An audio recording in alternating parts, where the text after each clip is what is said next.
My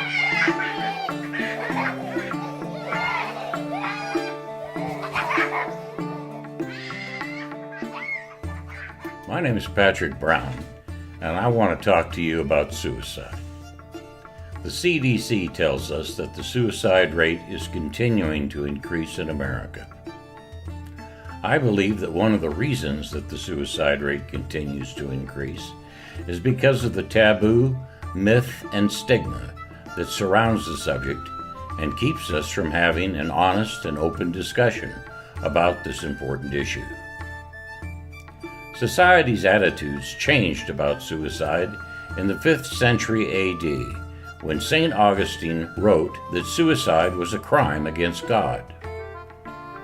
During the Dark Ages, suicide was considered a horrendous crime. Punishment included driving a stake through the victim's heart and then drawing and quartering the guilty party. Finally, the body parts would be buried at night in a separate location at a crossroads near the village. This was done in the belief that the body's soul would not know its way to heaven. By the Middle Ages, the punishment for attempted suicide was hanging and forfeiture of all property rights for the victim and the victim's family. Some might think we have come a long way since the medieval ages. However, it wasn't until 1961 that suicide was decriminalized in Great Britain, 10 years later in Canada, and it wasn't until 1990 that all 50 states had decriminalized suicide in America. During the Dark Ages, people did not know that suicide was a treatable mental illness. All they knew was that it was a crime against God and should be punished. Today, we know that the primary cause of suicide is depression, a treatable and curable mental illness. Taboo, myth, and stigma are hard things to change.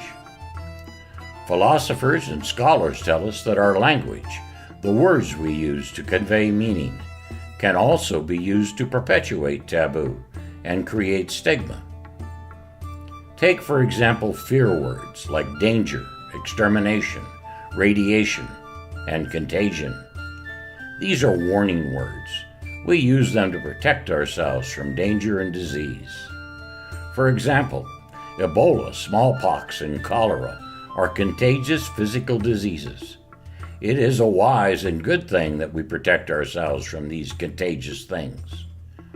Unfortunately, words can also be used to isolate and to stigmatize. Naturally, we would want to avoid contact with a contagious person, their homes, and their families. The word contagion has its roots in the Latin word contagio, which means from touch.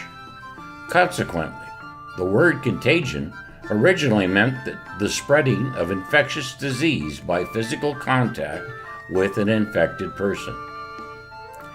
In the early 1900s, when the social sciences evolved, like sociology and psychology, they developed their new science using the language, the words of their time. They also brought with them the taboos, myths, and stigmas of earlier generations. Is suicide really contagious? There are many sociologists and psychologists who think so. I maintain that calling suicide contagious is a misuse of the word and only serves to stigmatize those who take their own lives and the lives of the poor families that they leave behind. Isn't it time to bring suicide out of the Dark Ages and into the 21st century? Can't we find a better word to correctly describe this painful condition without stigmatizing it? I think it is time to end the taboo and rid society of the stigma that keeps us from talking about this important issue. I'll be talking more about suicide in upcoming podcasts. Thanks for listening.